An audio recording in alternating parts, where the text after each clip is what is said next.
Hello!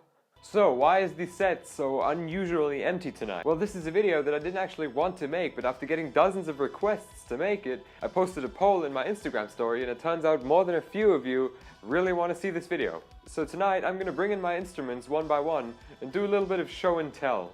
So let's get right into it with a channel favorite, my 2003 Fender Made in Mexico Stratocaster. I know nothing about this guitar besides the story of how I got it. I've been playing guitar for a bit over 4 years now. I have since made the instrument my entire life, as you can clearly tell. I started on a Squier Bullet Strat, my second guitar was a short scale Ibanez Geo Micro in black, and my third guitar was also an Ibanez, one of the really cheap sparkling Paul Stanley signature Icemans. So when my family noticed that I was clearly getting serious about the instrument, one of my aunts busted out this thing. She had bought one of the limited run of 1,200 of these for her son or my cousin back in 2003 when they came out, and since he quit the instrument shortly afterwards, it had just been sitting in a case in her apartment until about 3 years ago when she gave it to me. And it has since become my absolute just #1 weapon of choice. It is my go-to guitar and I love it to death. I've modified nothing about it. I've thought a couple times about putting different pickups in it, but these have like zero hum. They sound incredible for any genre, especially metal, I find. And I do play quite a lot of metal. I consider myself mainly a metal player. I cannot let Strats go. And yeah, this thing is just absolutely killer. If you've watched any of my videos where I've actually played guitar, odds are you've heard this thing before, but just take a listen.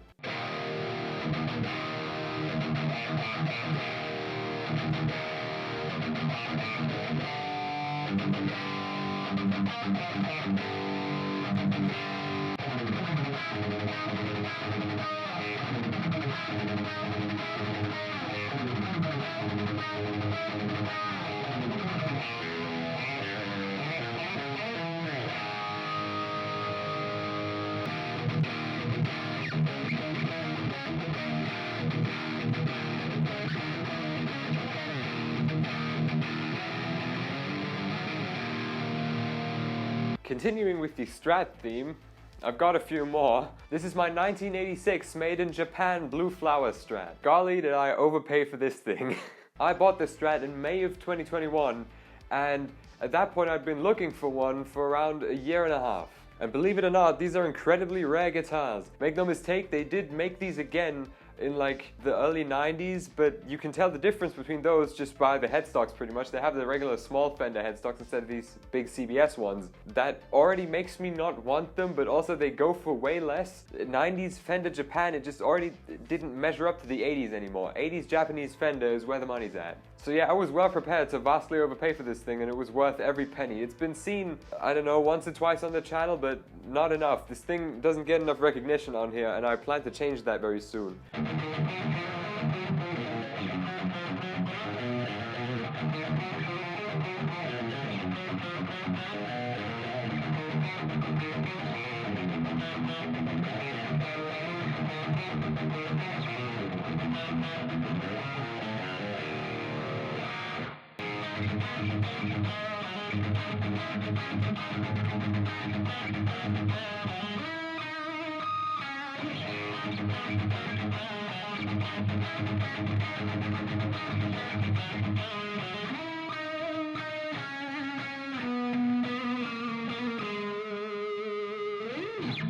This is my 2002 crafted in Japan Antigua Strat. As you can tell at this point, I'm a real fan of old guitars. They don't necessarily have to be vintage. I first of all just prefer the quality of old Japanese Fenders, but also I'm just a big fan in general of either getting old guitars or modifying guitars to make them my own, because I don't like stock factory guitars. Specifically, I just don't like the feeling that anyone can see the guitar I have and go, yes, I like that, I'm gonna buy it too.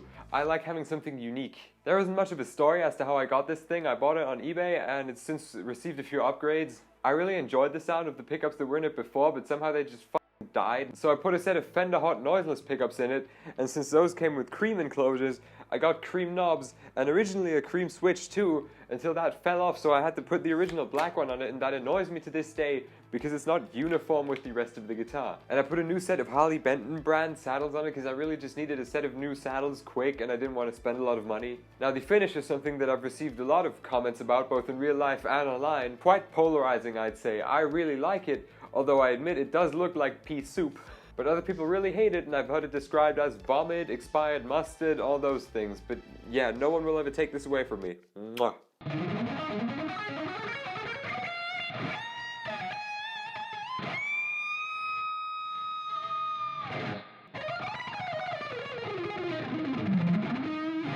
Even more Strats.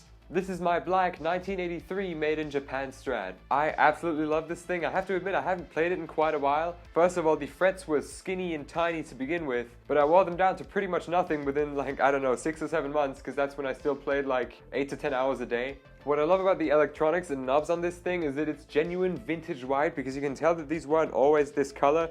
They aged and yellowed over time, and I really love that. Also, it is quite apparent that this is the oldest guitar I own, because the back does show quite a few marks. These would be far more severe with a nitrocellulose lacquer, but also then I wouldn't own the guitar because I hate nitro lacquer. Also, you may notice there is no truss rod adjustment up here, it is down here, in the heel of the neck, so you have to unscrew the neck to set it up, which I really dislike because I occasionally like to give guitar setups with the strings on.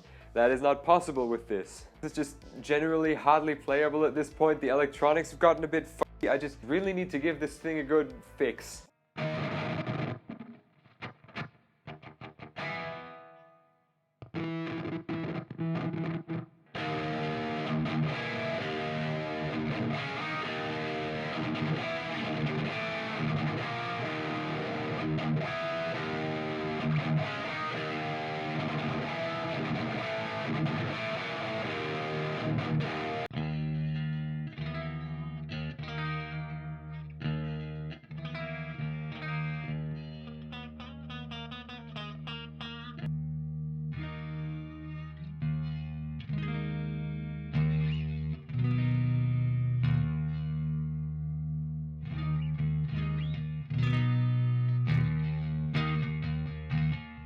Alright, this is the last functioning Strat for this video. I'll get to that later. This is my most recent purchase, my Squier Contemporary Strat. Now, if you've been following my channel for as little as 2 weeks now, you will probably have seen my video about Squier. This is one of 2 guitars I bought for that video alongside a Contemporary Series Jazzmaster, which I didn't keep, but I just loved this one way too much. The day I decided to keep this guitar, I immediately gave it a quick upgrade in the form of these Fender ultra noiseless stacked single coils, and it now sounds incredible. And just tell me how much you love this finish. Now, the neck is quite a bit chunkier than on any of my other Stratocasters. It's just kind of more of a riff guitar for me, I've noticed. I don't shred on this thing as much as on other guitars, but this is kind of a great rhythm guitar, I'd say. It's also very lightweight. It's like something you could throw around on stage, you know? And yes, I 100% do think that this thing is stage ready. Now that it's been upgraded like this, I would take it on stage in a heartbeat.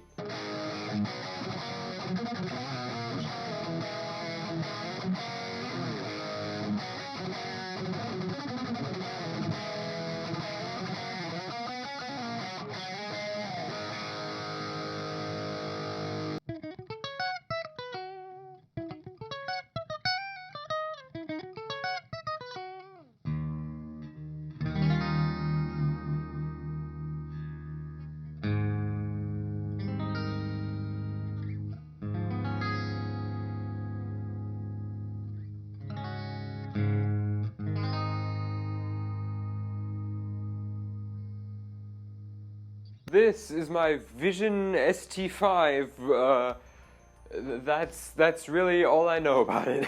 I've made an entire video about this guitar. It is the cheapest guitar I could find on the internet, and yes, I've searched a couple of times since. It still is the cheapest guitar that I, in my location, can find on the internet, including shipping. And it is a 56 euro, stunning looking, absolute piece of garbage. There's not really much to say about this guitar. It doesn't have much of a story other than I bought it impulsively for a video that remains one of my favorite videos I've made to this day. And it plays like a 50 euro guitar from eBay. It sounds surprisingly good, but also I wouldn't say that it sounds like anything worth more than 100 or 200 euro. And I do actually find myself playing it occasionally, and I'm really not sure why, because I'm clearly surrounded by genuine and partially vintage Fender Strats. And then I grab this thing. I don't know, it's extremely lightweight, it weighs nothing, but that doesn't make it good. Just listen to it.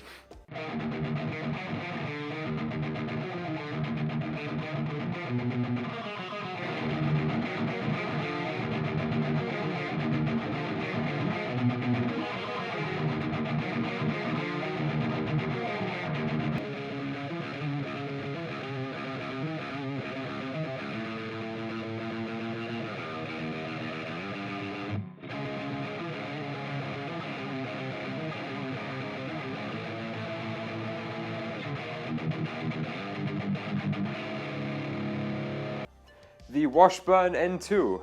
This is the Nuno Betancourt signature model, and it's tiny and it's lightweight, and I absolutely love it. It's got a Bill Lawrence L500 humbucker in the bridge, one of my absolute favorite humbucker pickups now, a licensed Floyd Rose Washburn brand 600S bridge, and it's actually surprisingly stable. I've owned this thing for weeks and weeks now, and I've tuned it twice, and one of those was after a string change, and the strings haven't gone out of tune since. I mean,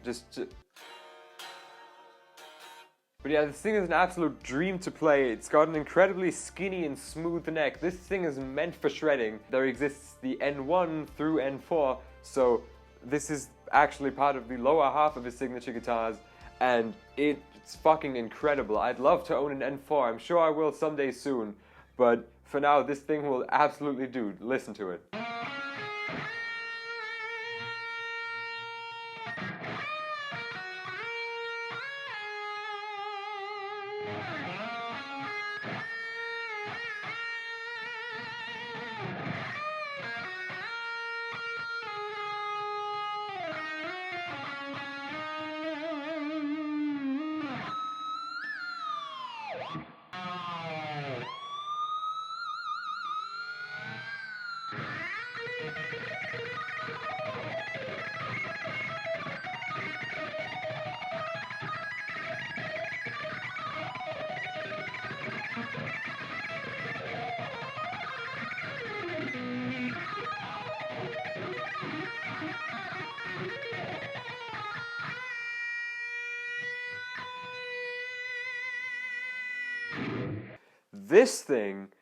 This has quite a bit of story behind it. It's the Cosmo Kramer, and I've actually made an entire video about this one too, documenting both my ideas, the execution, and then the sound of this guitar, because I made this myself. Not from scratch, but I mean, it's hardly recognizable at this point.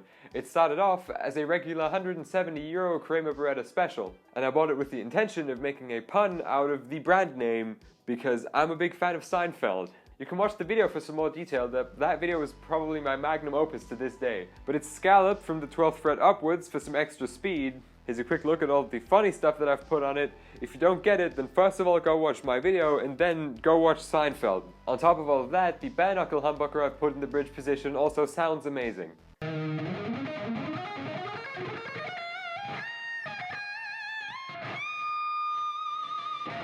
Now here's the reason why earlier on I mentioned functioning strats.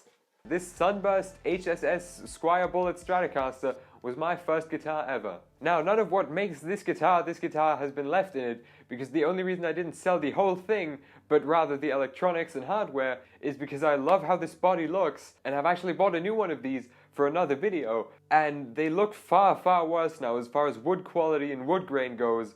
So I'm keeping this body to turn into a mod project in the future, rather than buying a new one and doing that, because honestly those don't look too good these days. So there is no demoing this thing, but honestly you wouldn't have wanted to hear that anyway. I've played it, it's not that good. And another future mod project, though not one for a video, because I honestly don't intend to change much about this guitar, is this old Harley Benton Rock Series Super Strat. Now they've reissued these guitars since, but this is one of the old ones that don't have a Floyd Rose branded tremolo yet, but rather a Floyd Rose licensed one, which I've blocked with a roll of tape and like a stack of copper coins in the back. I bought it for like €90 back in the day as like probably my fourth guitar I think, and I absolutely love it. Look how beautiful it is. Now this was an era way before Harley Benton started using Roswell pickups, so back when I didn't really have the money for nice pickups yet, I upgraded it with a set of humbuckers out of a Gibson SG, and those did just fine, they sounded pretty good. But I've since also taken those out and sold them, and it's now just waiting for a good set of humbuckers, and maybe a replacement for this Floyd Rose bridge, but I'm not sure yet, because I could also just keep this one in and keep it blocked and use it as a hardtail guitar that's significantly harder to restring and tune. Also interestingly, this does not work like a standard Floyd Rose bridge at all, where you put a string without a ball end in here and clamp it shut with some screws in the back, but instead you put the strings with ball ends into holes in these tubes in the back. These are the fine tuners. You don't clamp them, so this is not a double locking tremolo whatsoever. It's a non-double locking Floyd Rose knockoff, which is why it doesn't stay in tune. We now move on to basses. This is my Harley Benton VT series jazz bass. Now, everything about this is just unbelievably huge. I did not know that before buying this. I don't actually know if this is standard jazz bass size. I don't think so, because first of all, it weighs a literal ton. Like, it's so heavy, my thighs hurt from playing it sitting down, and my back will just break from playing it standing up. And this headstock is an absolute behemoth. Just look at it next to my actual head. It's equipped with a set of Roswell brand single coils. I do intend to replace these and maybe upgrade the entire thing with like brass hardware and stuff, maybe for a video in the future. But I just really like the look of this, and I wanted a jazz bass, but I didn't have the money for a Fender jazz bass, and also that would be kind of a waste of money because I don't really play bass that much. I'm not even like good at it. But yeah, this thing is beautiful and it sounds perfectly fine. Also, here's the thing that I found interesting. The stock tuning pegs that it had broke, or at least one of them did, so I had to buy a set to replace all of them. So I bought a set of Harley Benton brand tuning pegs for this Harley Benton brand bass to make sure that they would fit into the screw holes, and lo and behold, none of the top screw holes are actually filled because they didn't align. So you cannot buy a Harley Benton branded replacement for your Harley Benton branded instrument. Just keep that in mind in case you're in a similar situation someday.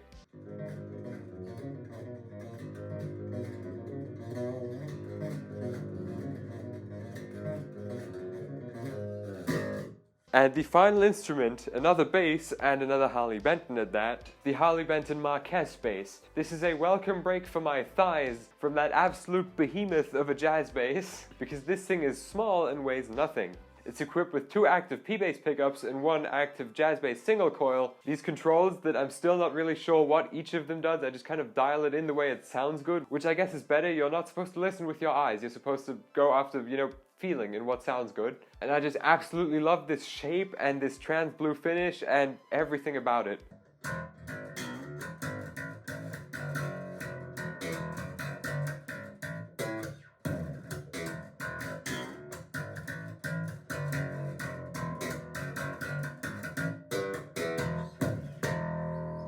So, thank you so much for watching. I hope you enjoyed watching the video as much as I enjoyed making it. You can watch my most recent video somewhere up here. You can subscribe somewhere up here if you feel like it. I'd be honored. All my social media, TikTok, Instagram, Twitter, Facebook is in the description. I don't know, like, subscribe, hit the bell, comment. I'll see you next week.